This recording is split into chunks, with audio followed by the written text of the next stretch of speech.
This video game is educational. It's designed to teach us about life in medieval Japan, the Dark Ages. The age where folklore and superstition reigned supreme. The game teaches us through an in-game encyclopedia that refers us to real-world documentation associated with what we see on screen. This is important because without it, we won't understand a damn thing that's happening. Like, why are these twin women fighting over the screaming infant? Why does this man fly on this corpse? Why have these two armed men captured this woman? Why do demons frequent the streets and hide amongst the living?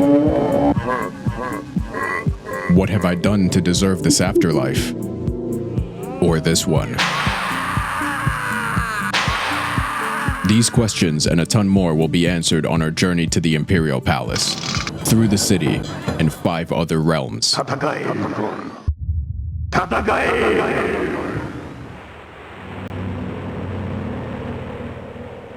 After waking up in a dead cornfield outside the city, fashioning clothes from a lone corpse, relieving the pocket change from said corpse, and defeating a small demon that drops us a strange item, we then stand before the Rajamon Gate, the front gate to the capital city of Old Kyoto, Heian-kyo, the peaceful, tranquil capital that is anything but so. This is what the game's interface looks like when you're actually playing. The action window shows what's happening in front of us. Clicking the reference button brings us to the encyclopedia, where we can learn about what we're looking at. This is the location/direction kanji that we can click to access the map. This is the inventory area, where all the items we've collected are listed. And this is the dialogue/interaction area. I've cleaned it all up for a better viewing experience. Near the Rajamon Gate stands the foreboding silhouette of a lone samurai.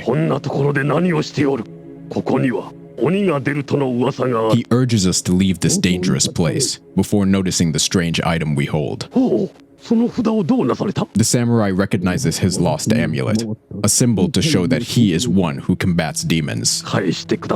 From our inventory, he gratefully receives his amulet. He introduces himself as Watanabe no Tsuna, an archetypal warrior of the Heian era, founder of the Watanabe samurai, active in Naniwa, now Osaka, famous for his prowess and brilliance as one of Minamoto no Yorimitsu's big 4 samurai. Before Tsuna can continue, he notices that something is wrong. He asks us if we notice something strange, and through the game's text box response system, we type out a simple yes, and the strange something makes an appearance. The samurai painfully wounds the demon, who then vanishes. Grateful for us helping him, he offers us his spare sword. The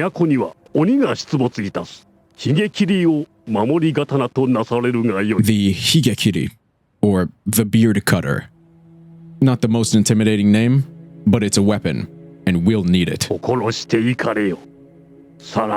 If we didn't warn Tsuna of the demon when we did, he would never have offered us the sword, leaving us completely defenseless in this city of unexplainable horrors. Horrors that, in this video, I will be attempting to explain. 40301, and this is Kyoto千年物語, or the cosmology of Kyoto. What the hell is a cosmology? It's the study of origin and development, usually referring to the universe, but here it's of Kyoto. Kyoto千年物語literally translates to Kyoto's 1,000-year story. In this case, this cosmology is a collection of small stories from other monogatari collections, told in no particular order. There is no overall narrative. Every encounter is its own individual story based on a piece of literature. So we can explore the game in any order we want, like an actual living virtual museum. Tonight, I'll be your guide. 日本語は楽しいな言語だよ。このゲームでキャラクターたちが日本語を話す。そして今夜に日本語は俺も少しを話す。Because I can. 始めましょう。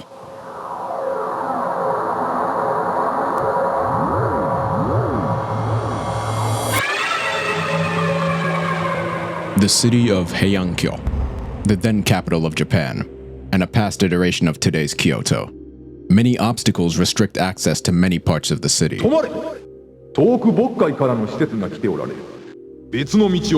The imperial police block the roads to make way for important people and facilitate public floggings, where shackled criminals are paraded through the streets and beaten by the public on their way to prison.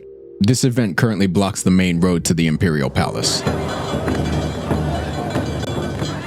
The Gyeong festival blocks most of the roads closer to the imperial palace. This ceremony was held to request that a deity suppress an epidemic that had torn through Japan. This festival is held annually to this day, spanning the entire month of July. Criminals out to rob us block most of the outskirts of the explorable map, though defeating them doesn't necessarily mean that we can pass. Lining some of the streets is the homeless population of heian-kyo, wailing, pleading for simple mercies.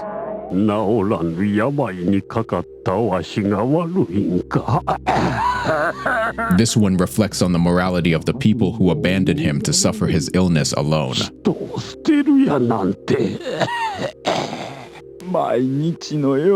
This one dawns the reality of people dying every day in this city.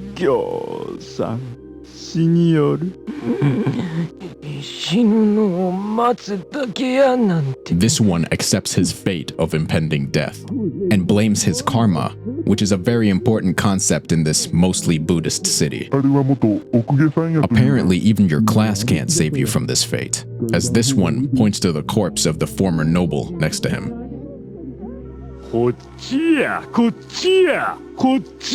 Other, more arrogant beggars sit outside the East Market. Granting these folk a coin or two earns us information about the East Market, the world of money, as this one puts it.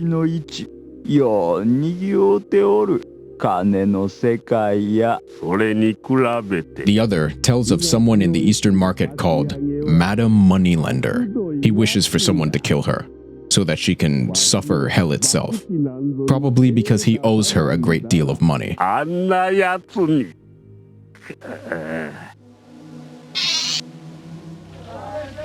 Welcome to the Eastern Market, one of the main commercial hubs in Heian-kyo, selling all kinds of things, from food to weapons and appliances. A variety of medical products are sold here, as well as all kinds of foods from all kinds of vendors.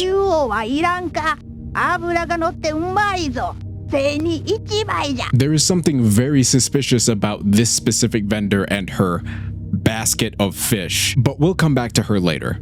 Her neighbor is not much better, as the drunken woman's sushi ayu contains ingredients that nobody asked for.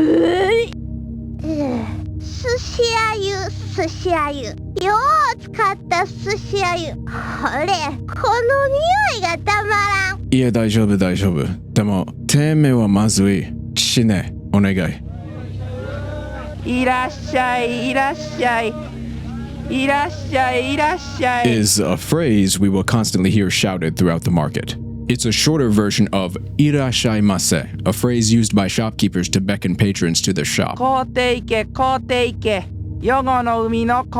Seafood was a popular food of choice in Heian-kyo, and in Japan in general. Salmon, smelt, abalone, squid, sardines, bonito, carp, shark, octopus, trout, and sea cucumbers were among the fish available. Since heian-kyo was not near the ocean, the people ate mostly freshwater fish or pickled or dried fish. It was popular to dry foods as a form of preservation, so that transporting food over a long distance doesn't mean that it ends up at its destination rotten. Vegetables are, of course, an important part of a balanced meal, so we need a vegetable vendor. Vegetables commonly eaten in heian-kyo include beans, sesame, cucumbers, eggplants, onions, potatoes, scallions, parsley, turnips, mountain bracken, burdock root, carrots, and bamboo shoots.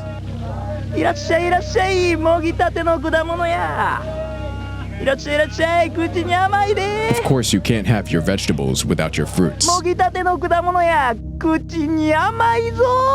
どれでも銭一枚や。 Fruits commonly enjoyed in heian times include pomegranates, nashi, tangerines, peaches, apples, plums, persimmons, loquats, Russian olives, jujubes, chestnuts, and chinkapin nuts. They were usually eaten raw and sometimes dried. いらっしゃいいらっしゃい。米いらんかい。はいいらっしゃい。 What's a proper Japanese meal without rice?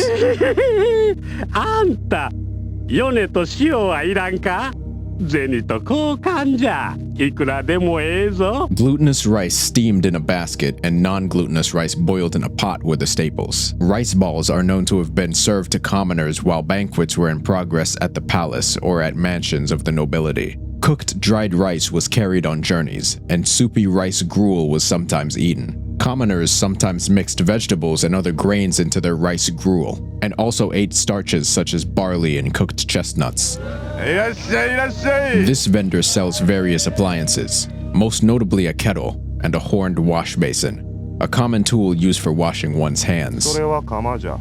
銭2枚。武具なら何でも揃っているぞ。買わぬか。 Many weapons are sold here: swords, bows, arrows, and spears. The weapon that we're able to purchase is the bow and the arrows that are sold separately, and we'll need this weapon for specific events in the near future. There are only 2 ways of making money in the city. Gambling in a cockfighting ring is the more unreliable way of gaining extra coin. さあ、取り合わせや。なんぼかけようと儲けはあんた次第や。 You pick the rooster you want to bet on, こっちやな。 decide how much you want to bet, and cross your fingers. 勝負。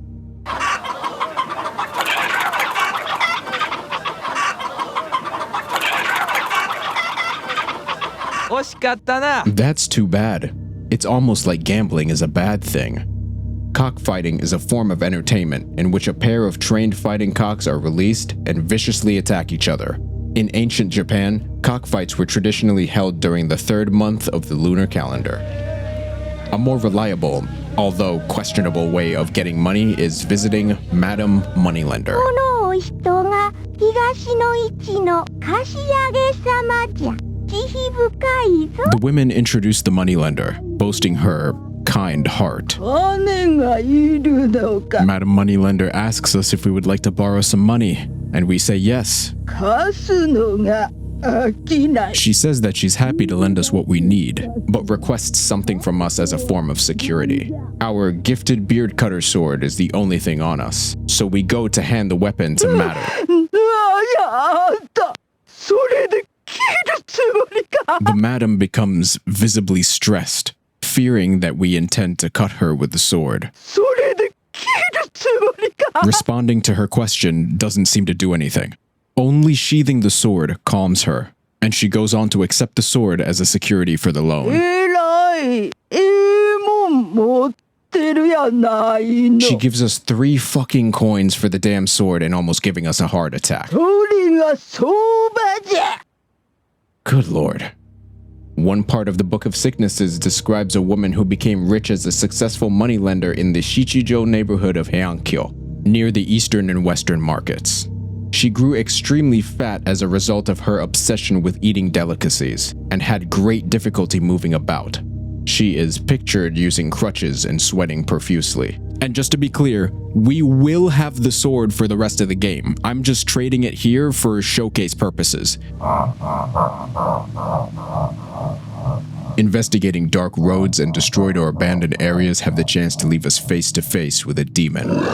We are not a trained demon killer like our friend Watanabe no Tsuna. Choosing to unsheath our sword against a demon will guarantee our demise.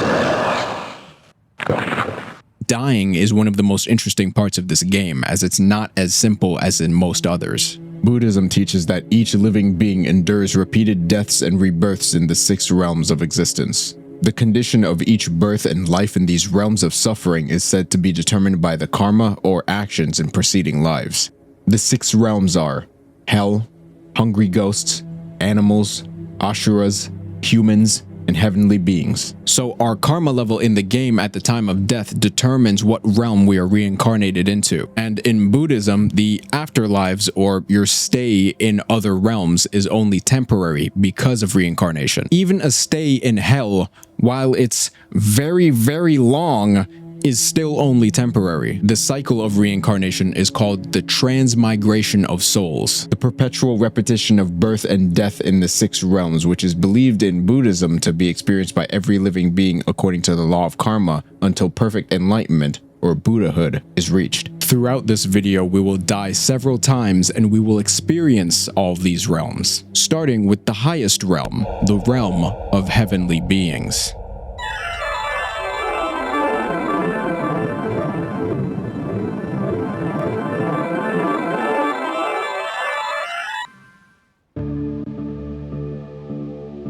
We arrive in a bright, spacious, beautiful place, dressed in elegant, colorful clothing, looking very content.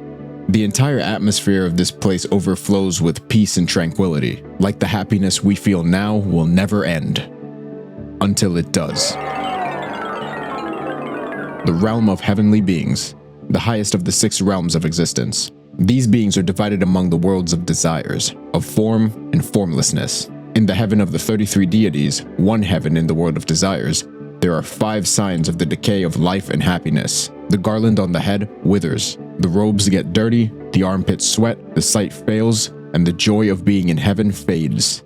Deserted by the attendants, one realizes that the joys of heaven are ending, and is tormented by grief worse than the tortures of hell. So essentially, we are incarnated into this realm to enjoy an existence of pure joy as we would expect from heaven. When we realize that our time here is coming to an end, all the perfections of our existence start to fade, and we fall into a depression that is, quote, worse than the tortures of hell, which I don't believe for a second, because I've seen said tortures of hell, and you will too. Another realm we can be reincarnated into is the realm of animals.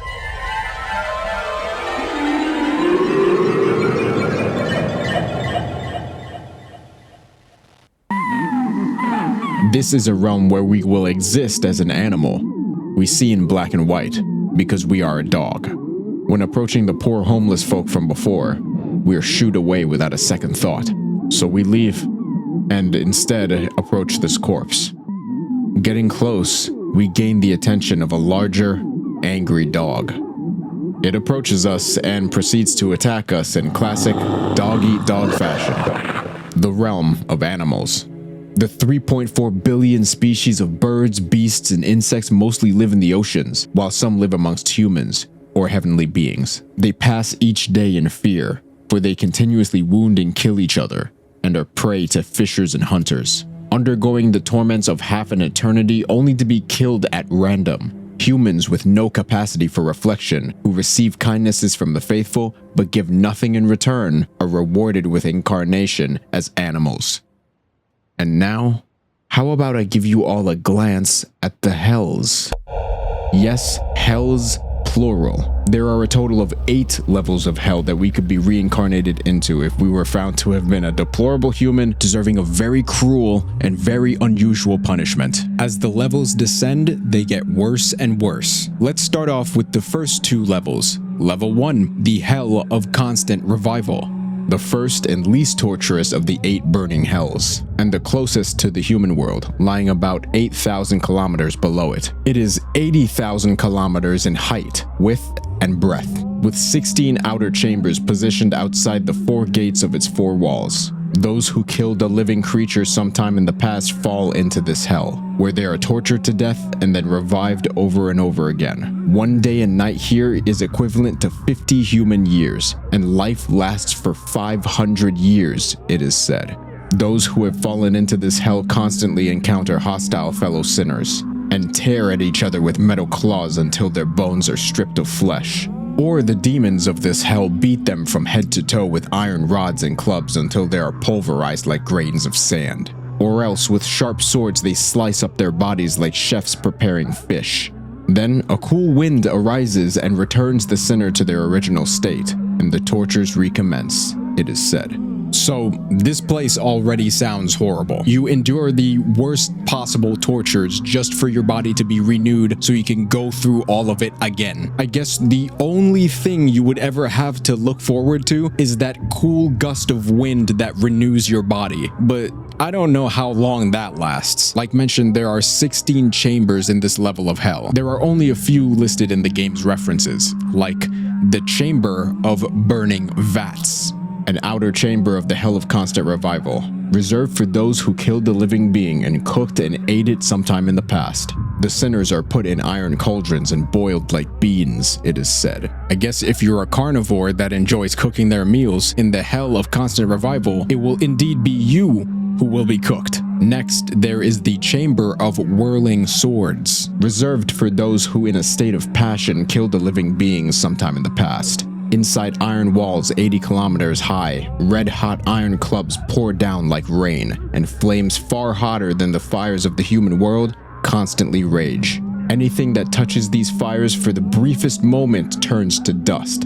There is also a forest of keenly sharp swords where more double-edged swords rain from above, it is said. So in this chamber, you're just gonna have a bunch of dreadfully sharp and or hot things falling on you constantly. Hard pass. Next, there is the Chamber of Joylessness, reserved for those who killed a bird or animal at some time in the past, or tormented them by blowing whistles or beating drums. Birds, dogs, and foxes with flaming snouts screech and howl while continuously nibbling away at the sinners and scattering their flesh and bones. Then maggots with powerful teeth bore into the sinners' bones and suck out their marrow, it is said. So if at some point you kill an animal, or if you're one of those psychos who enjoys harassing animals, this is the place for you. Next, there is the Chamber of Darkness, reserved for those who killed an animal at some time in the past. For example, by covering up the mouth and nose of a sheep or crushing a turtle between two slabs. Here, in pitch blackness, a tremendous wind that is keenly hot, like finely honed swords, continuously rages, and the sinners are roasted on the flames it fans, it is said. Next, there is the Chamber of Extreme Agony, reserved for those who unreasonably killed a living being at some time in the past. They are grilled on a steady fire of iron at the foot of a steep cliff, it is said. Next, there is the Chamber of Excrement, reserved for those who one time in the past killed a deer or birds. Here there is a boiling mud of dung and urine filled with countless sharp-toothed maggots. The sinners are thrown in and forced to eat the blazing excrement while the maggots destroy their skin, devour their flesh, and suck the marrow from their bones, it is said. And lastly, there is the Chamber of Myriad Cruelties, a chamber of countless tortures, reserved for those who at some time in the past tortured people by tying them up, beating them with sticks, forcing them to make long journeys, throwing them off cliffs, making them inhale smoke, or by other means, and for those who frighten small children. The virtue we're learning here is that we need to leave everything the hell alone. Let's move on to the second level of hell, and then we're gonna take a damn break. The next layer of hell is the Hell of Black Chains, the second of the 8 burning hells. The hell for those who stole at some point in the past. It is the same size as the Hell of Constant Revival, and is located below it. A day and night here is equivalent to 100 human years, and life lasts for 1,000 years. In this hell, all the tortures of the Hell of Constant Revival are inflicted with 10 times the severity, it is said. Sinners are laid on burning iron grills, and demons stab them all over with the tips of scorching iron spears, then chop them to bits with searing axes, saws, and swords. Or else they are driven amongst countless hanging hot iron chains which are wrapped around their bodies by a mighty wind, and sear their flesh and bones to ash. Or else they are made to walk with iron weights along a chain strung between iron mountains, and if they fall, they tumble into giant vats far below and are stewed, it is said. So it's said that a day and night here feels like 100 human years. Then it says that life here lasts 1,000 years, which would mean that our 1,000 hell year stay would feel like 36,500,000 years, if I'm interpreting this right. Just like the layer above, there are the chambers, although not as many this time. The first is the Chamber of Decimation, an outer chamber of the Hell of Black Chains, reserved for those who at some point killed a person or bound a person with ropes or stole someone's food. Demons chase the sinners and beat them with rods, slash them from behind with swords, and shoot arrows into them, it is said. Then there is the Chamber of Endless Screams, reserved for those who at some point in the past preach an untrue sermon based on false ideas, or abandoned everything and drowned themselves. Beneath a steep precipice, they are tied to red-hot iron bars and thrust into burning coals mixed with countless sharp iron swords.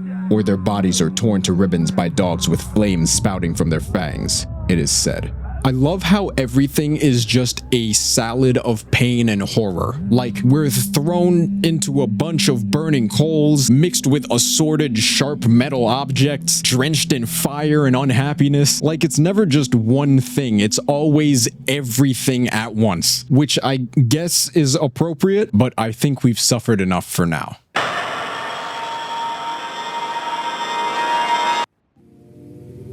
When we've done our time in another realm, we return to the human realm in the same spot we died. We can even find our old body. Looting it will give us all our items back, so we can continue on just as we were before.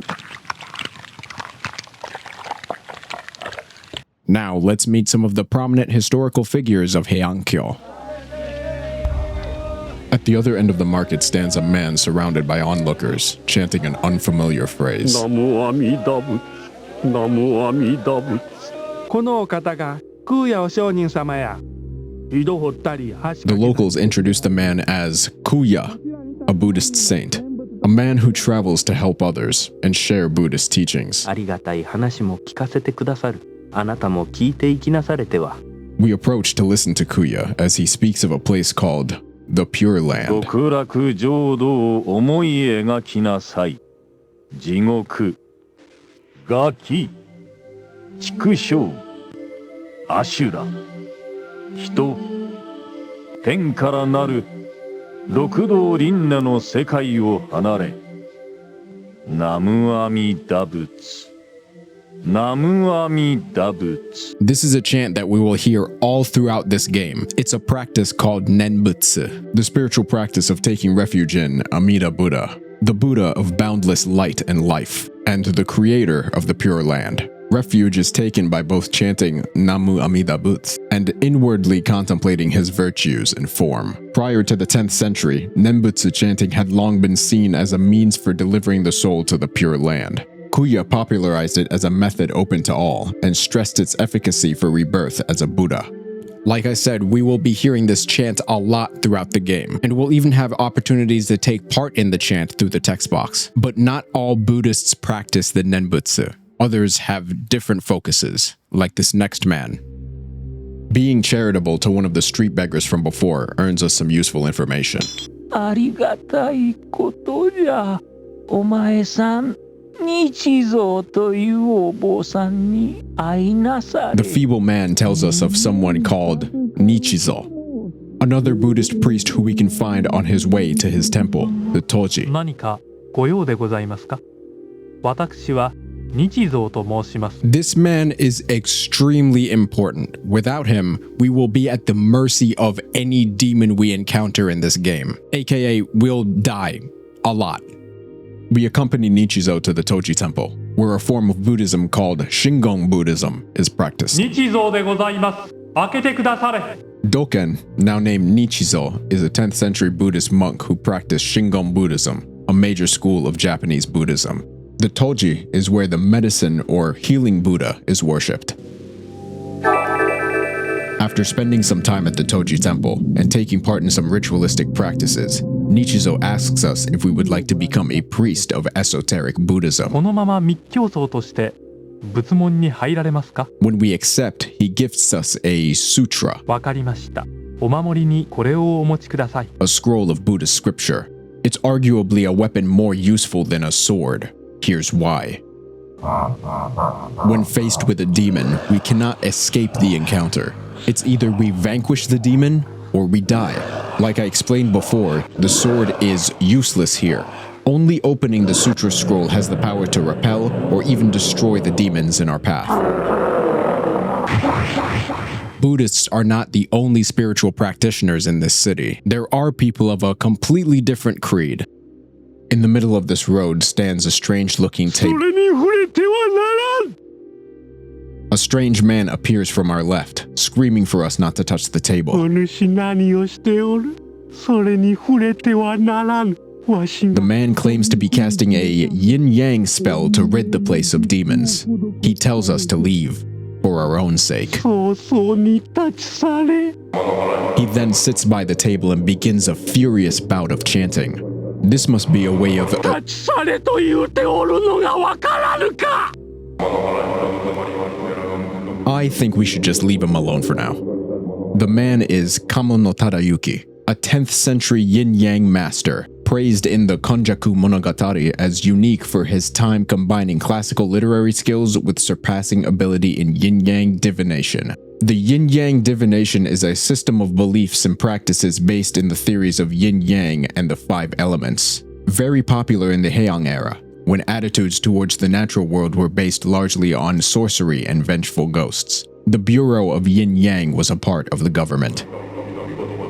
Just nearby, in the direction where Tadayuki came from, something strange is happening.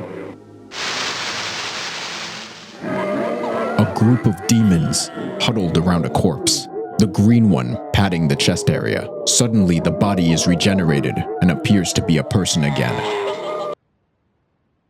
And I think we just interrupted, so we should probably just be on. Tadayuki shows up, and the demons flee immediately. 鬼どもが死人で人をこしらえておったのじゃ He tells us that the demons were trying to create a human, but he doesn't elaborate any further. 念じて行け立ち去れ The recipe for making a person. A secret method reportedly transmitted by the yin-yang divination masters of the house of Tsuchimikado. Human bones are coated with white arsenic, soaked in the juice of mashed strawberries and chickweed, bound together with wisteria vines or strings, and cleansed many times in water. Then they're laid away for 14 days on a freshly made straw mat, after which a special spell is cast. Anyone revealing this dreaded spell risked death. Okay, so apparently I'm risking death just by trying to explain this to you. There are some common folk who seek to join groups like the yin-yang divination to learn their ways. An old man stands waiting at a gate with his 2 children. 驚いた驚かすでない安倍の生命様のお屋敷じゃ The man tells us that he's going to see a yin-yang master named Abe no Seime, presumably to watch the master perform his rituals. But why has he brought his children? 静かに We enter the residence to the sound of ritualistic chanting. We approach a group of demonic creatures from behind. They take notice of us. But they are quickly banished by Master Seimei himself, who sits by his table. At least I think that's a table. I have no idea what that actually is, and there's nothing in the game's references to tell me what that is, but it's either some kind of table or instrument the yin-yang divination practitioners use to channel their energy. It's always there when they're chanting something. 誰じゃ人の屋敷に無断で入るとは何者じゃ Seimei, agitated by the intrusion, is approached by the old man, 申し訳ございません who claims to have come to learn the ways of the yin-yang. Seimei, suspicious of the old man, begins chanting, さようでござったか and the children disappear. おお供のわらべをどこへ隠されたのですかお返しくださいあのわらべは式神であろう Seimei states that the children were puppet demons. The old man had brought them to test Seimei to see if he was a fraud. Seimei takes offense to this. その通りでございます恐れ入りました Seeing that Seimei is in fact the real deal, the old man requests to be his apprentice, before turning to tell us to get lost. ここはお主のような者がいるところではない早々に立ち去りなさい Well, fuck you too then. Abe no Seimei, master of yin-yang divination, founder of the House of Tsuchimikado, studied astrology and divination with the Kamo family, reputedly expert at the mercurial magic technique of manipulating puppet demons. His skills are recounted in fables about fencing matches with an aged priest, foreseeing disasters, and helping Fujiwara no Michinaga dispel curses.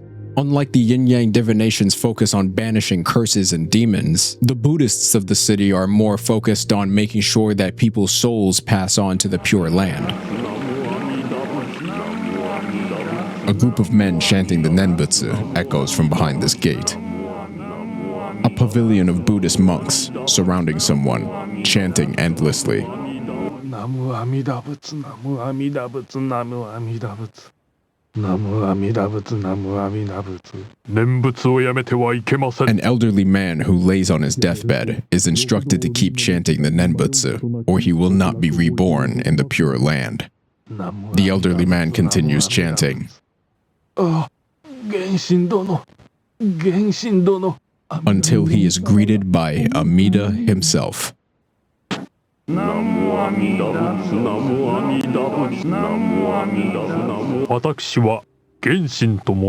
man in charge introduces himself as Genshin, and this is the circle of the 25 meditations.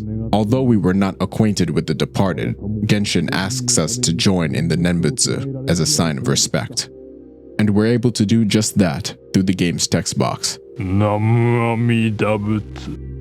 Namu Amida Butsu. Genshin, also called Eshin, a pioneer of Pure Land Buddhism, renowned, learned monk of Tendai Buddhism, who became convinced that salvation must be available to everyone. In his retreat at Yokawa, he wrote Essentials of Salvation, the first codification of the teachings of rebirth into the Pure Land through the Nenbutsu practice, which had far-reaching influence.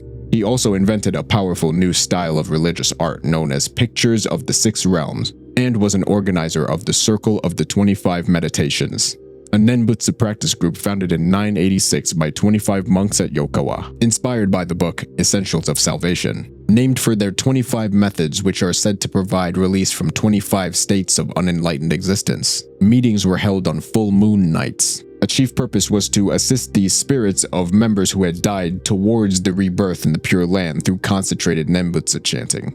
The group's policies survive in a covenant written by Yoshishige no Yatsutane and rules drawn up by Genshin. The overall purpose is for Genshin & Co. to help the poor common folk of heian-kyo pass on into the Pure Land, while yin-yang masters would warn important figures about curses that threaten their lives. An important man named Michinaga stands with his bodyguards. We are told to keep our distance. Suddenly, the small dog next to Michinaga lets out a cry and tugs on his robes.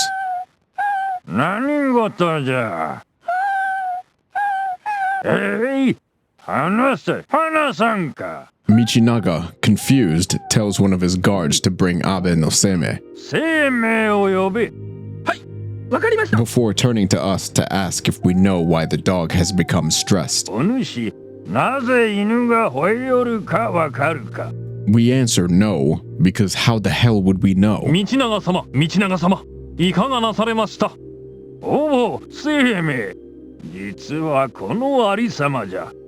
Seme arrives. Michinaga shows him the situation and asks if he could understand the cause of the dog's stress. Seme focuses and begins his chant.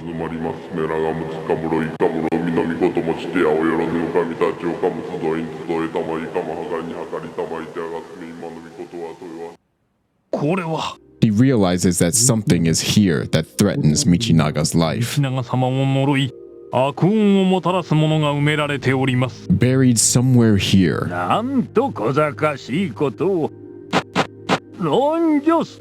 We unearth what looks like some kind of talisman with a kanji that, for the life of me, I cannot identify, written on the inside.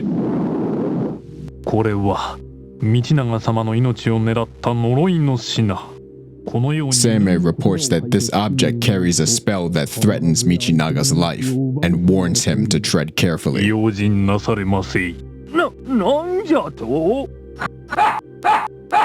Fujiwara no Michinaga, a court noble and chief advisor to 3 emperors.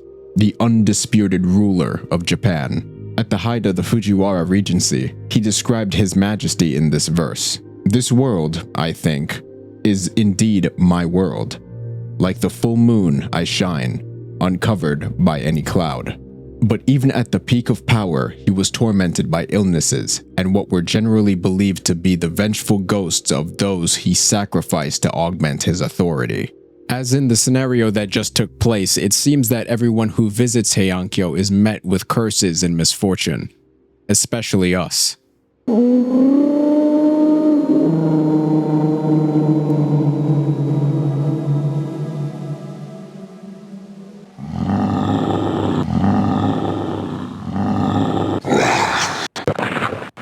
This is one of the realms you do not want to be reincarnated into.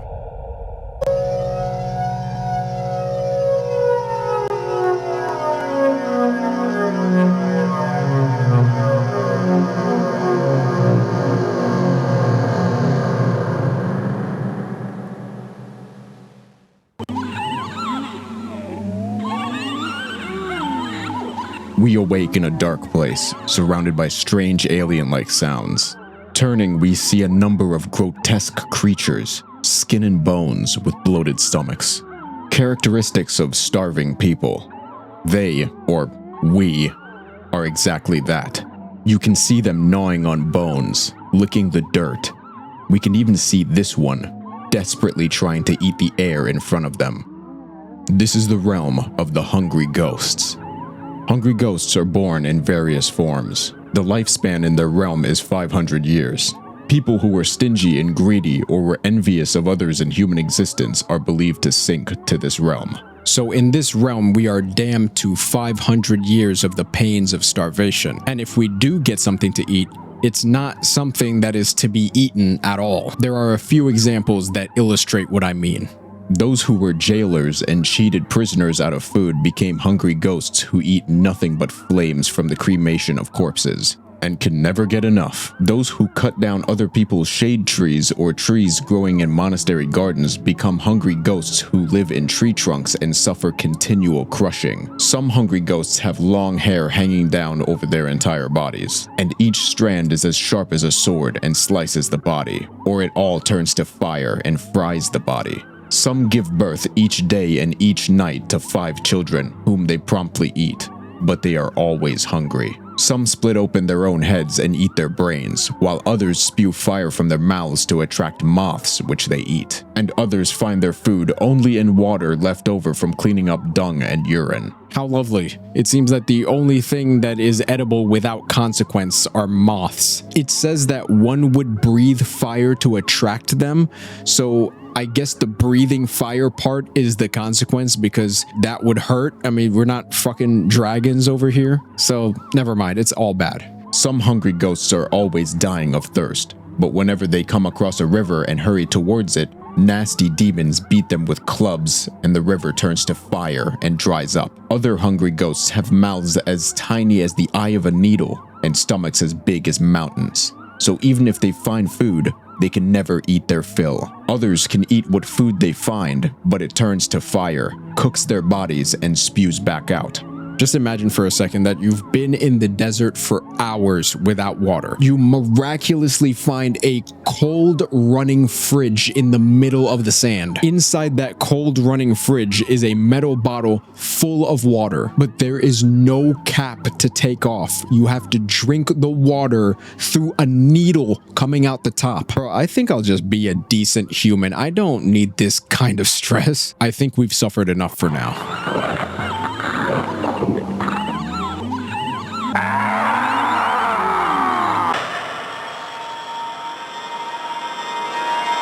Now let's explore the reenactments of various folklore tales native to heian-kyo.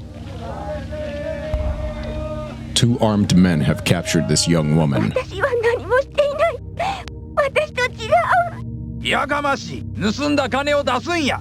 金さえ出したらケリー様には突き出さん。 They accuse her of stealing money, demanding it back. But the woman insists that she's innocent.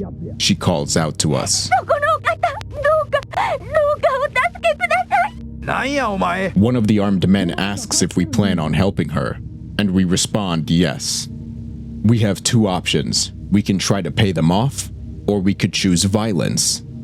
We choose violence. なんややるんか Both men's bravado fade away, and they run off like あり cowards. がとうございます。このご恩、忘れません。 The woman thanks us and offers to give us a place to stay, be our guide, and take care of us. She leads the way, and we follow. 泊まれるところはこちらです。 She leads us to an old abandoned villa called the Kawaranoing. ここは河原の院言うて、元は偉いお方のお屋敷。 The atmosphere leads me to believe that this may not be a good idea. But who's to know? We're not from around here anyway. Let's just follow the local. ここなら夜露もしのげるはず。 A clawed hand appears from one of the villa doors and snatches the woman inside by her head.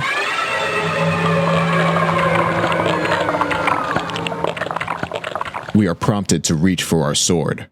So we do, and open the door. Inside we find the young woman, drained of all life, hung up like a shirt in a closet. This is the story Losing a Wife at the Kawaranoing, a story from the Konjaku Monogatari. A couple from the eastern provinces come to Kyoto, where they have arranged to stay at the unoccupied Kawaranoing. One evening as they are sitting on the wooden floor, a hand suddenly reaches from a door behind them and snatches the wife. The neighbors gather and try all means of opening the door, but it won't budge. Finally, they break through the door with an axe and find her hanging from a pole, unwounded, with all her blood sucked out, the story goes. As we can often expect, any abandoned building or area has a high likely chance of being haunted. So there is no, yeah, this place is abandoned, we can stay here. No, we cannot. Demons and vengeful spirits are always something to watch out for in this city. Which is funny, because in this next scenario, you'll see just how strongly the heian-kyo people believe in demons. A well-armed man takes an impromptu nap at the Suzaku Villa gate, holding a decorated bag. Clicking on the bag, we take it from the man. As he awakes, he notices that his bag is gone. お主見なんだか He asks us if we know where it went, but we have no idea. 鬼じゃ鬼に袋を取られた The man immediately exclaims that a demon must have stole his bag. 鬼に袋を取られた The demon of the Suzaku Villa, a story from the Konjaku Monogatari. Rokujoin, the minister of the left, is preparing to go to the Suzaku Villa as part of a roundabout route. He fills a bag with fruit, ties it shut with a string, and asks a servant to take it on ahead. While waiting at the villa, the servant lies down on the bag and takes a nap. When Rokujoin arrives and opens the bag, it's empty. The servant says, "I was on it all the time, so a demon must have taken it." And everyone trembles with fright, the story goes. This leads me to ask the question, how many people would just lie and blame things on demons? This man was clearly asleep when he shouldn't have been, but he probably couldn't blame a thief because as a man armed with a sword and a bow, that would probably lead people to believe that he was asleep or that he's just incompetent. A baby's cries echo off the city walls. Turning to the broken wall, we find two identical women fighting over this infant boy. Each insisting that the boy is theirs.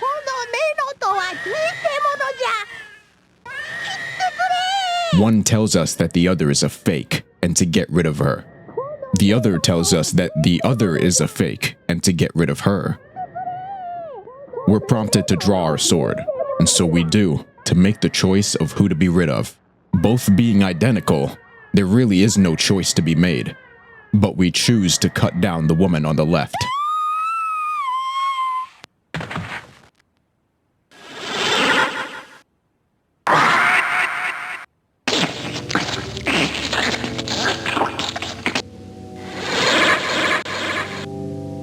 I guess we chose wrong.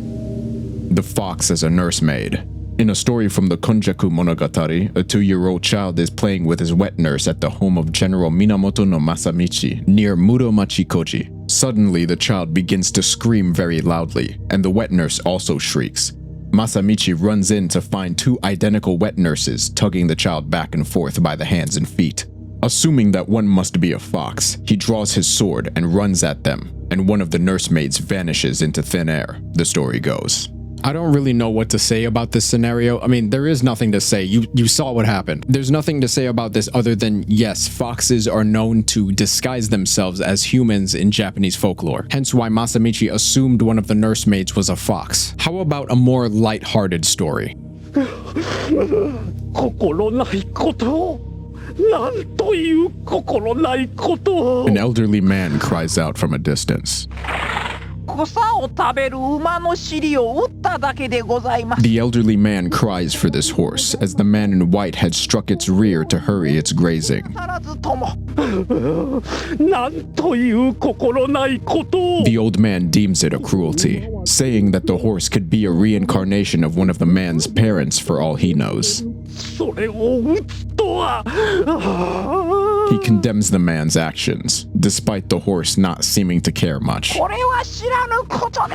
我がの父母を打つとはもったいないもったいない The story of Yoshishige's horse. A story from the Konjaku Monogatari, Yoshishige no Yatsutane goes out one day on horseback, but once his horse stops, it seems like it will never move again. His companions start beating the horse's rear, but Yatsutane cries out, "For all you know, this horse could be your mother or father come back to life." His friends think him strange, but they agree to treat the horse as nicely as they would treat their parents. Sighing, "Oh, such irreverence." Yatsutane gets back on his horse, the story goes. This is just the story of a man with empathy for animals. In the actual story, it says that Yoshishige's companions, plural, started beating the horse's rear. Like, are y'all trying to get kicked in the face? Let the horse eat. Good for him. At least he's not getting scammed by a certain East Market food vendor. In a field of unburied corpses, a snake slithers past into the grass. A woman gives chase, but we interrupt her pursuit. なんやあんた蛇取ってんの She tells us not to bother her as she's catching snakes. She tells us that she sells them at the Eastern market, lying to people calling them dried fish. That's right. This is that same woman from the Eastern market, claiming to sell dried fish when it's actually just snake meat. Lovely. The Basket of Fish. A story in the Konjaku Monogatari tells of an old peddler woman who regularly sells dried fish to an encampment of samurai. One day the swordsmen go hunting in Kitano and see her in the woods. She is carrying a large basket and a whip, and when they call out to her, she starts to run away. Suspicious, they open her basket and find a chopped up snake inside. She would whip the bushes to make snakes crawl out, and then kill them and sell the meat as dried fish, the story goes. While this woman is an obvious scam artist, if we've learned anything from Metal Gear Solid 3, it's that snakes are indeed edible. But you also have to take into account that this woman gathered those snakes in a field of unburied corpses. I wonder what level of hell is punishment enough for this. We might find out soon. 2 men converse by this broken wall. 本当に一重が飛んでる。わしも噂を聞いて見に来たんじゃが They came to observe this flying kimono that dances back and forth in the sky. One of the men wonders what would happen if the kimono was shot with an arrow. The men turn to us, はああんたも見たか asking if we have a bow with us. あんた弓を持っておるか。 We do, from the arms vendor in the East Market. あんたその弓。 We are asked to shoot the kimono with an arrow to see what happens. We agree, draw our bow, and take aim. We hit the kimono, and it stops, grows agitated, and attacks. 本当にいるとはの。つまらぬ巧妙心で命を落としよって This realm that we are reincarnated into may or may not be worse than the realm of the hungry ghosts. That's up for you to decide.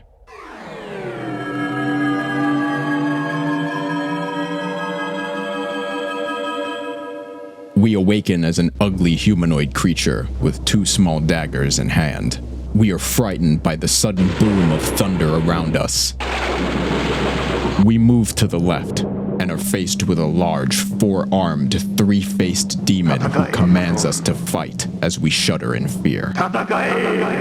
Terrified, we run over to the right side, where we are met with a trio of archers who loose their bows at us without question. This is the realm of Asuras, the 4th of the 6 realms of existence, a class of demons said to be born as either angry, proud, or foolish. Most live at the bottom of a great sea north of Mount Sumeru, but some live in crags between the 4 continents. They are constantly battling with the gods of the realm of heavenly beings, who attack, wound, and kill them. They cower when they hear thunder because they think it is the drums of the gods, who come 3 times a day with implements of torture to inflict unspeakable suffering upon them. So in this realm, you're basically incarnated as a demonic soldier and forced to fight against foes you cannot defeat. Hence the big red demon commanding us to fight. Running away from the archers, we are met with an even worse foe. Brahma and Indra, gods from the realm of heavenly beings, here for their daily fill of destroying Asuras. And guess who their first victim is? But what if we didn't go to the realm of Asuras? What if instead we woke up in the 3rd layer of hell, the hell of mass misery? The 3rd of the 8 burning hells. Those who committed adultery sometime in the past fall into this hell. It's beneath the hell of black chains and is similar in size. But here, the tortures are 10 times worse. A day and night is equivalent to 200 years in the human world. And the lifespan in this realm is 2,000 years, it is said. So, if each day and night in hell is 200 human years, and our lifespan is 2,000 hell years, assuming a hell year is still 365 days and nights, that means that we should be spending a measly 146 million days in hell, if I did my math right. No big deal, right? Here, all instruments of torture come together to crush sinners to bits. Demons with animal heads chase them between mountains which close in as giant rocks rain down. They are ground up with iron mortars and pestles and eaten by demons and ferocious beasts. Or multitudes of writhing sinners are cast into rivers of molten copper. Or else, seeing lovely women atop trees with leaves like swords, they clamber to the top, ripping their flesh to shreds, only to find the women now down below, it is said. So let me get this straight. You're in hell, you see a tree of beautiful women, and for some reason you forget that you're in hell and you think you've hit the jackpot. So you start climbing said tree that is essentially covered in razor blades, get to the top of the tree to find no women, only to look down to the base of the tree and find the women who were just atop the tree. All right. If you say so. We've got 3 chambers. First is the Chamber of Horrors, an outer chamber of the hell of mass miseries, reserved for those who forced somebody's child to engage in inappropriate acts sometime in the past. Sinners watch demons attack their own children with iron spears until the anguish of parental love makes them faint away. Then the torment becomes physical, as they are suspended upside down and molten copper is poured into their anuses and burns all their organs to ash before it comes out their mouth, it is said. Next, there is the Chamber of Stoic Endurance, reserved for those who had an affair with someone else's wife or mistress sometime in the past. Sinners are hung head down from trees and grilled by fire from below, until their bodies are entirely consumed. Then, they are born again, and if the agony makes them scream, the fire enters their mouths and fries every organ in their bodies, it is said. Next, we fall into the 4th level of hell, the Hell of Wailing, 4th of the 8 burning hells, for those who in the past did wrong while drunk, or made fun of people after forcing them to drink liquor, or sold watered-down liquor, located below the Hell of Mass Misery and similar in size. A lifetime in this hell is said to be 4,000 years of 400-year-long days. So that would be 1.6 million days, or 4,383 years in hell. The demons here scold the sinners. Though Buddha appeared in the world, you did not follow the teachings, but made mischief and kept drinking as if enlightenment could never be had. And look at you now. First, the chief demon, who breathes fire, wears bright red clothes, has giant hands and feet and runs like the wind, terrifies the sinners with his eerie roar. Then they are beaten over the head with iron poles, chased across red-hot metal, and dipped over and over into searing cauldrons. Or they are successively boiled in vats, put in iron rooms seething with flames, and fed molten copper until every organ is fried, it is said. It just seems very hot down here. Like, can I get some water? We have two chambers in the Hell of Wailing. First is the Chamber of Fire Clouds, an outer chamber of the Hell of Wailing, reserved for those who at some time in the past forced people to drink liquor and mocked or shamed them. Here, there is a bonfire 100 meters high where demons roast the sinners until their bodies are entirely melted. When they are removed from the flames, they return to life, and the treatment is repeated without respite for countless months and years, it is said. Next, there is the Chamber of Plagues, an outer chamber of the Hell of Wailing, reserved for those who at some time in the past watered down liquor and sold it under false pretense. Here, there are 404 different diseases, any one of them powerful enough to kill most people on Earth in a single day and night. Also, fiery maggots emerge from the sinners' bodies and relentlessly devour the skin, flesh, bones, and marrow, it is said. I think we've suffered enough for now.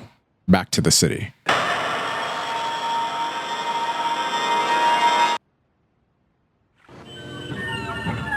Two men stand at a broken wall, observing a glowing house. The man on the right says that the dead body of his wife is in there, and that she was very angry when she died. The other man, a yin-yang master, concludes that his wife had cursed him. He offers a solution, but they'll need to enter the house.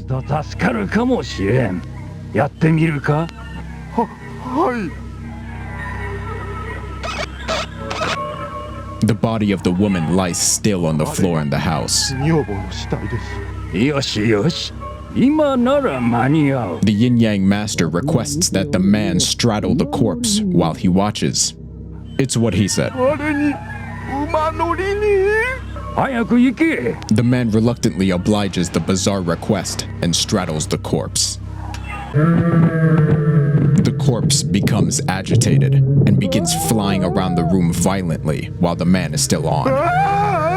The yin-yang master begins his chanting.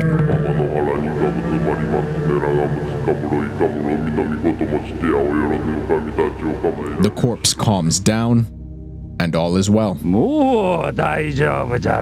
I mean, you might think that this is strange, but this is just a normal Friday night around here. The Ghost of the Glowing House. A story from the Konjaku Monogatari. A divorced woman with no relatives dies full of bitter sadness. As the body lies with the hair intact, the house begins to glow with a bluish light. Her former husband hears of it and consults a yin-yang divination master, who tells him to sit astride the corpse and hold on tightly to the hair, no matter how violently it moves. At midnight, her body comes and finds him. He manages to stay on the body until dawn, when it calms down, and he goes on to live a long, healthy life, the story goes. A duo of armed thieves approach us. Time to take out the trash.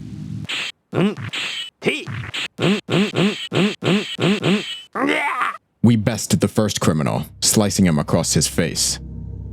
The other looks at us with uncertainty and goes on to make a better decision than his dead friend. Let's move on. After all the mayhem we've experienced, we spot a friendly face from afar. Watanabe no Tsuna greets us from atop his horse. He asks us how the beard cutter sword is treating us, but our conversation is cut short. A a woman calls out for our attention. But this is no woman. The demon from before shows itself again, still scarred from our previous encounter.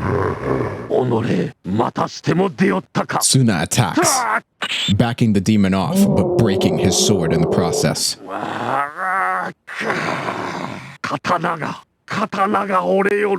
Tsuna turns to us and pleads for us to return the beard cutter sword. We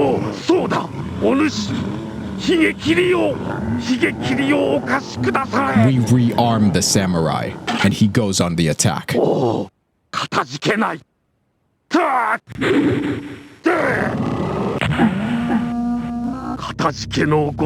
After permanently putting down the demon, he thanks us, returns the beard cutter sword to us, and rides off. Undoubtedly, he knows where to get a new sword. Best of luck. This encounter is one of my favorites because it just goes to show how action-packed a scene can be, even with the game's minimalistic animation style. What animation there is really fun to watch, and it communicates the action very well. I only wish these scenes were longer. A strange cluster of dark clouds fly swiftly across the sky. Some sort of large creature can be seen peeking out from the clouds as they travel towards the Imperial Palace, our final destination, a sign of bad things to come. Three soldiers stop us in the road, saying that someone important is passing by. Before we even have a chance to leave, they deem us suspicious and approach us, sword in hand.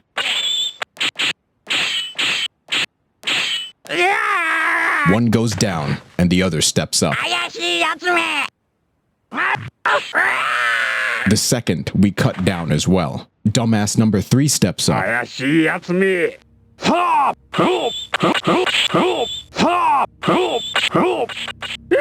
he joins his friends. I think we're getting good at this. It actually can be really difficult to win these fights because of how quickly it starts and how accurate you have to be when clicking the sword swipes. The best tip I have is to just never stop clicking. A floating, chattering skull blocks the road, and we follow it. As we follow, it becomes dark, and the skull vanishes. A crying elderly woman appears and pleads for us to kill her,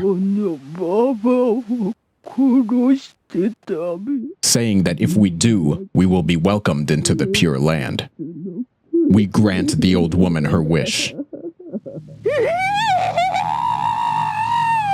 Suddenly, 2 demons appear, trying to intimidate us.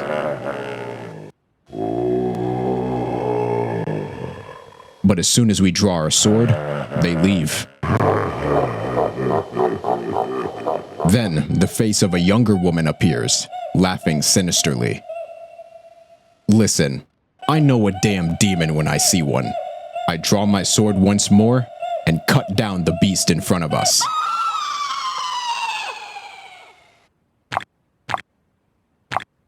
From the darkness, white liquid begins to appear, leading us forward. We follow and are led to this mound of dirt. Out of the dirt comes this disgusting insectoid creature. Without hesitation, we draw our sword again and face the beast, cutting it wide open across the thorax. It dies, and a pile of skulls falls from the wound. Presumably the skulls of its many past victims. This is the story of wiping out the Tsuchigumo. Minamoto no Yorimitsu and Watanabe no Tsuna ride on a flying skull to a ramshackle house. There they meet a host of bizarre ghostly mutations, including an old woman, a young nun, and giant demons. At dawn, a beautiful woman appears, then vanishes when slashed by Yorimitsu's sword, and a trail of white blood leads them to the Tsuchigumo, who has been making trouble in the land. They cut off its head and guts, and out comes 1,990 skulls. The pair received magnificent rewards for their deed, the story goes. This is a cool encounter because it just keeps throwing things at you, and it gets more and more bizarre as it goes on. But we can't just dilly-dally and observe what's going on, because if we don't react fast enough, we will die by one of these things. We have the option to not draw our sword, and any misclick will kill us. It's just a fun encounter, quite like this encounter that we have with a gambler. From the front gate of the Imperial Palace, a man approaches us. 賭け事はお好きかな He asks if we enjoy gambling. No, we do ど not. なたが勝てば良いもの He insists, saying that we will get something nice if we win. Well, I guess if he puts it like that, how could we possibly refuse? よしよしではわしと勝負しようついてこ He い leads us on top of the Suzaku Gate to play a game of Sugoroku, a game similar to backgammon. We have the 4 black pieces, and he has the 4 white. Our goal is to move all of our pieces to the opponent's side. We move our pieces by rolling 2 dice and using the numbers we roll to advance the pieces. We can use each die individually to advance any piece, or combine them both to advance any piece. わしの番じゃお主の番じゃ Turn after turn after turn, we creep closer to victory, and our opponent grows frustrated. 負けてしもうた We win the game, and the man shuts us out, frustrated. But what about our prize? この女をやろうじゃが100日の間触れてはならんぞ The man presents to us a woman that is presumably our prize, though he tells us that we cannot touch her for 100 days. 触れてはならん But why? 触れてはならん Why can't we? We get close, and once we touch her, the woman melts like a wax figure in the heat. 人から作ったものじゃ100日経てば The man exclaims that if we would have waited the 100 days, she would have become a real woman. Why the hell did he not just tell us that from the start?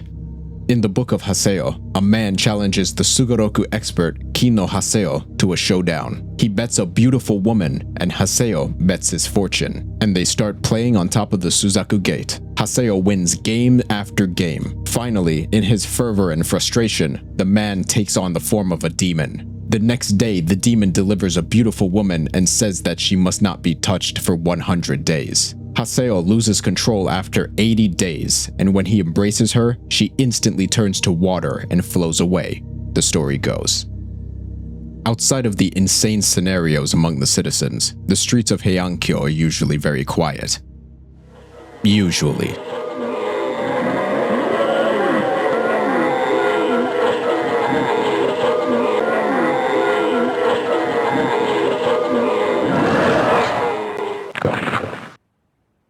It's back to hell for us.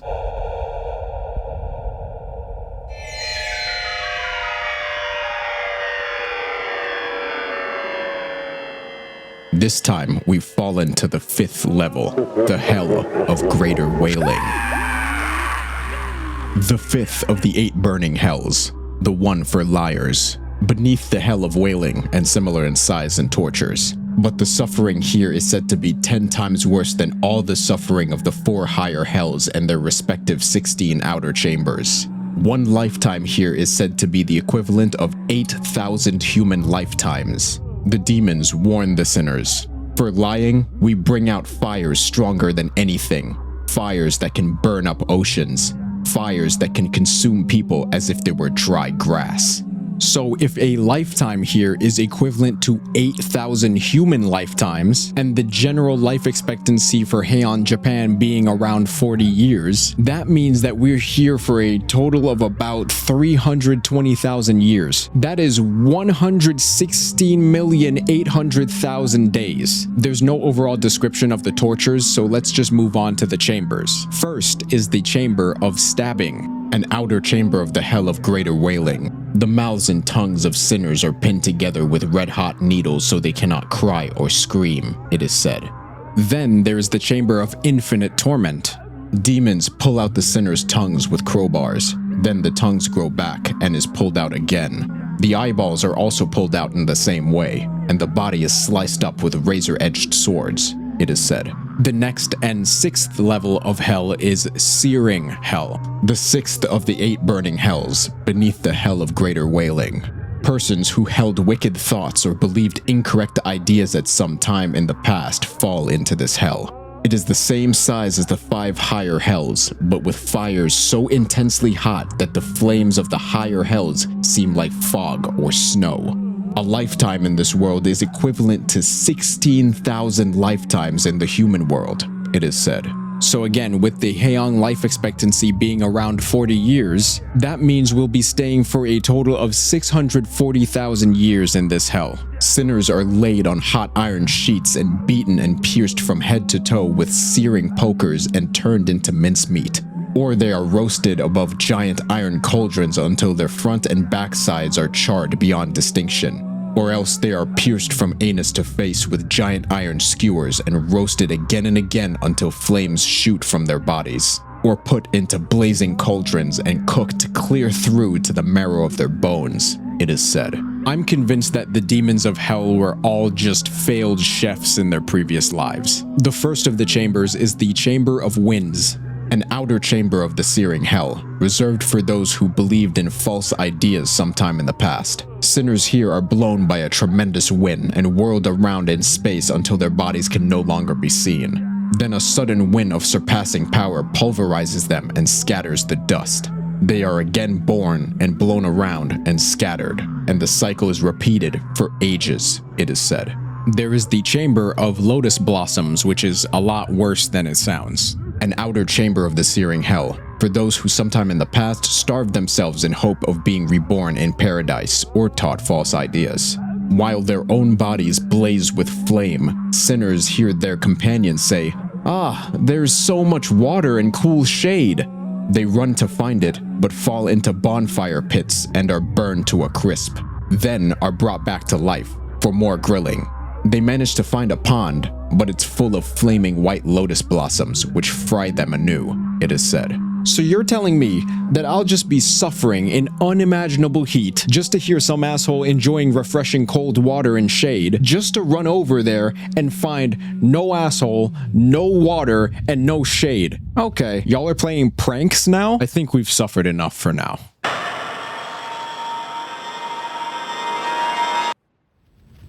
The Imperial Palace, the wall-enclosed center of high society in heian-kyo. We can't get through the main gate, and all of its side entrances are guarded. The only way we can get into the palace grounds is through this gap in the east wall, which is used for the passage of cargo. The Imperial Palace is the walled block of court buildings with the Imperial Palace residences in the center, surrounded by various government offices where court nobles came to work. For the nobles who held government posts, working hours in the palace enclosure were from about 4:30 to 9:30, and in the winter, about 7 to 11:30. The AM/PM specification is kinda unclear in this entry, so I'm not even gonna bother to include it. Court nobles were required to attend court at night and stay late, and some held night guard duties which kept them at work until the next day. The main point of interest within the palace compound is the palace residences, which is closed to low-ranking people like ourselves. I'm just surprised we haven't been removed for trespassing. I have a feeling that in these times, in reality, we would be more than just removed.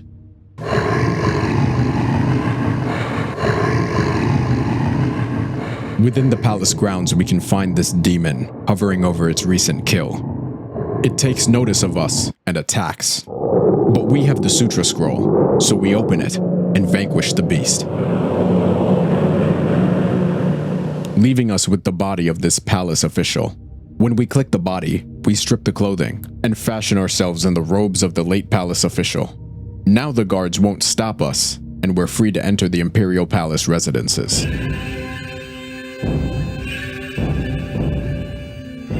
Home of the imperial family. At the center is the Shishinden, where ceremonies of state are held. To the west are the Seiryo-den, where the emperor lives, the imperial salons, and the palace of devotion and fragrance. To the north is the palace of constant contentment, where the empress resides, joined by covered walkways to the consorts' residences, which are partitioned off with screens. The complex evolved over time, with extensions added on as required.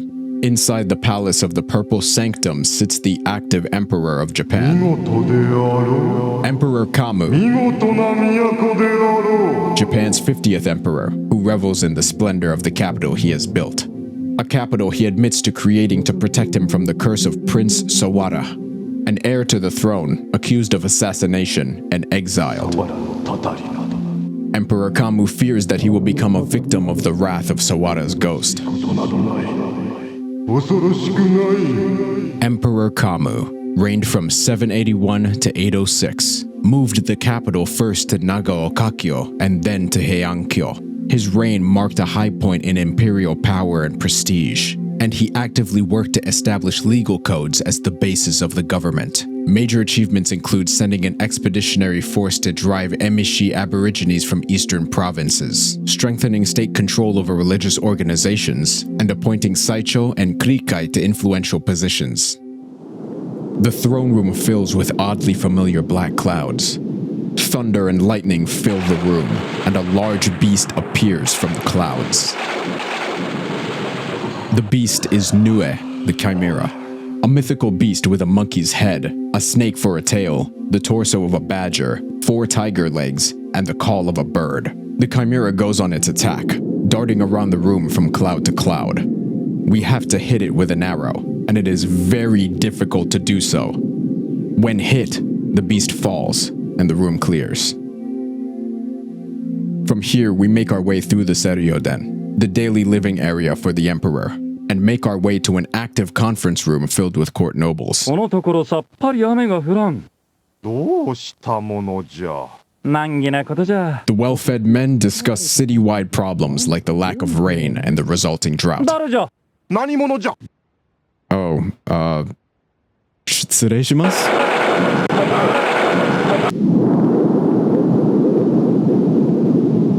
In a demonic flash, the entire conference room and all the court nobles are absolutely obliterated in an event called the Thunderbolt. In 930, on the 26th day of the 6th month, during the hour of the horse, about 2 p.m., rumbling was heard from a black cloud covering Mount Atago, and suddenly a thunderbolt struck a pillar in the Seryoden. Court nobles were there discussing measures to counter a drought. One died instantly as the bolt rent his chest. Another's face was scorched. In the Shishinden, there were burnt knees, a death from hair afire, and a death from madness. Everyone thought it was the work of Sugawara no Michizane's vengeful ghost. Sugawara no Michizane, a statesman, savant, poet, and calligrapher, deeply trusted by emperors Uda and Daigo, achieving political success rare for a scholar. Slandered by Fujiwara no Tokihira and Miyoshi no Kiyotsura, he was demoted to Dazaifu provisional governor, effectively exiled, and died full of grief and resentment.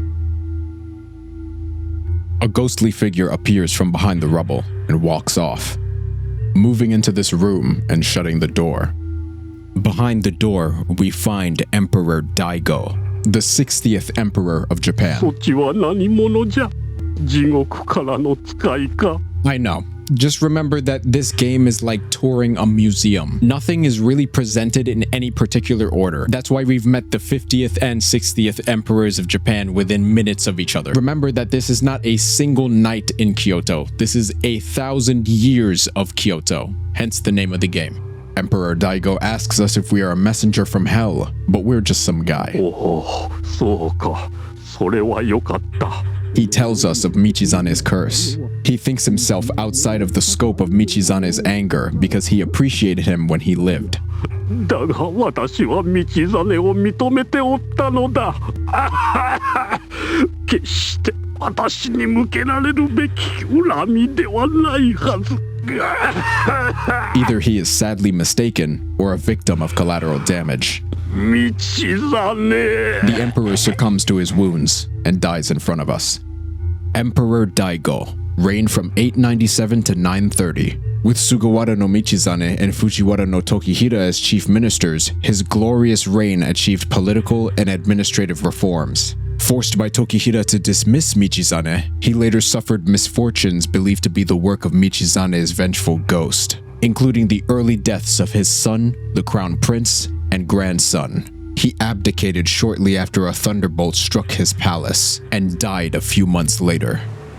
The building around us collapses, killing us as well, sending us with Emperor Daigo to hell.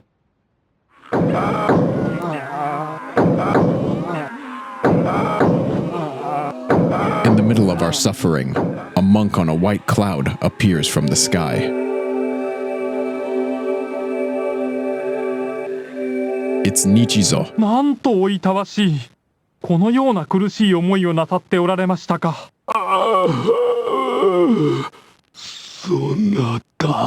He's come for Emperor Daigo to save him from his suffering and return him to the human realm. どうぞこちらへ。 This is Nichizo's story, called Journey in Darkness. While keeping silence and fasting in ascetic training, Nichizo died for 13 days and was led by the Bodhisattva Zhao through the 6 realms, including the dark worlds of the dead. His record of the journey disappeared, but portions are copied in Brief Account of the Dawnland and Origins of the Heavenly Deity of Kitano. In one hell, in a group crouched on red-hot coals, crying and screaming, he sees Emperor Daigo, who gives him a message for the Emperor on Earth and shows him the road back to life. Nichizo turns to us, recognizing us from our time at the Toji こ Temple. ちらはどこかで一度お会いしたことがありますね。 He asks us if we would like to return to the human world as well. And of course we say yes, because why the hell wouldn't we? But what if hypothetically we didn't say yes, and I had to show you the final 2 layers of hell? Well, it would go something like this.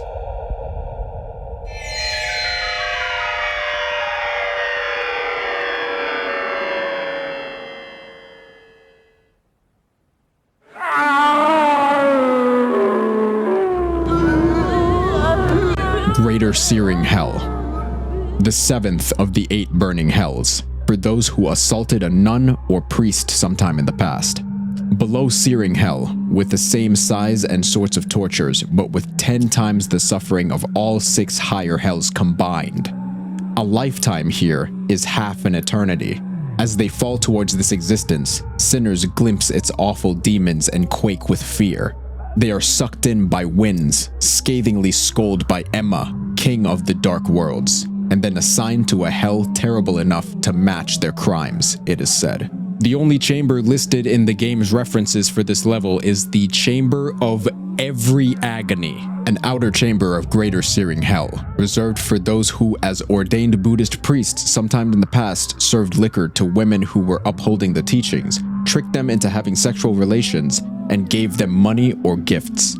The sinners' skins are peeled off by flaming swords which leave their flesh intact. Then their bodies and skins are fried on a searing griddle, and molten iron is poured on them. Intense cumulative tortures are applied for eons, it is said. I don't know if you know, but an eon is defined by Merriam-Webster as an immeasurably or indefinitely long period of time, and Oxford Languages defines it as a unit of time equal to 1,000 million years, which is a billion years, by the way. Remember when I said that your stay in any given realm was temporary? Well, I think at this point, that word temporary would have long lost its meaning. Like, what does suffering for 1 billion years even mean when humans have only been around for about 300,000 years? The final and lowest level of hell is interminable hell, the 8th and lowest of the burning hells, beneath Greater Searing Hell, for those who at some time in the past denied the law of karma, or slandered Mahayana teachings, or selfishly ate the alms of a believer. A lifetime is almost an eternity, and the tortures are 1,000 times worse than those of the 7 higher hells and their outer chambers combined. It is entirely filled with flames, a stench that would suffocate the human world, and screams of agony, it is said.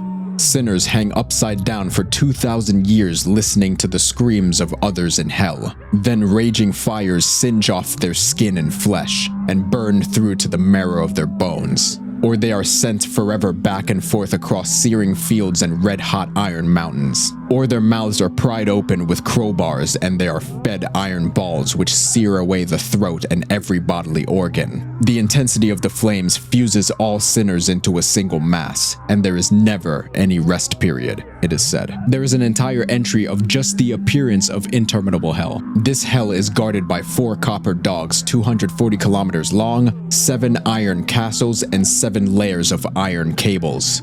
The bottom has 18 walls, and beyond them are thickets of standing swords. Each castle has 7 stakes spouting fire. Between the walls are 84,000 fire-breathing iron pythons and 50 billion insects, each pouring sparks from 84,000 mouths. Each of the demons has 64 eyes with protruding iron eyeballs and 8 bull heads, each with 18 horns spouting ferocious flames, it is said. Good lord, I don't even think I understood most of that. I just understand that it's bad, and we should probably just never fall this low. We have 2 chambers listed. First is the Chamber of Crashing Mountains, an outer chamber of interminable hell, reserved for someone who in the past snatched food from someone who had taken vows and was training to reach Buddhahood, and didn't give it away. Mountains, 8 kilometers high and wide, tumble down and crush the sinners. After crushing, they are reborn. And after rebirth, they are crushed. 11 fires envelop the body and demons cut it all over and pour molten lead into the wounds. All sorts of plagues are rampant, and it is impossible to keep track of the centuries, it is said. Lastly, we have the chamber of the bird monster, for those who once dammed a river used by others or caused someone to die of thirst. A bird the size of an elephant with a sharp beak shooting flames carries the sinners off and drops them from high in the sky, smashing them to bits. Or they are chased along roads paved with sharp swords that slice off their feet, while dogs whose fangs spout flames tear at their bodies, it is said. Our suffering is over. Or better yet, our suffering never happened because we left with Nichizo and Emperor Daigo back to the human realm.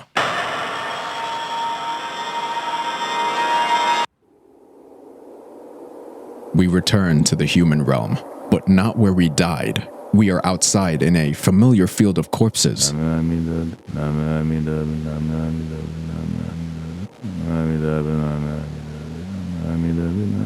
the distance is a friendly face, standing next to a dead deer, struck with an arrow. It's Kuya, the Buddhist priest from the Eastern Market. He chants the Nenbutsu while standing over this deer. We approach the priest. We join him in chanting the Nenbutsu.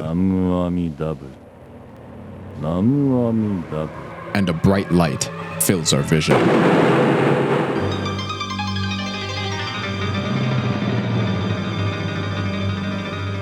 Maybe in this final act of chanting the Nenbutsu, the flash of light represents us reaching Buddhahood with Kuya, but who's to know? There's no reference entry to say. I'll leave links in the description to documentations about this game if you are interested in the finer details. 40301, and this was Kyoto千年物語, or the cosmology of Kyoto.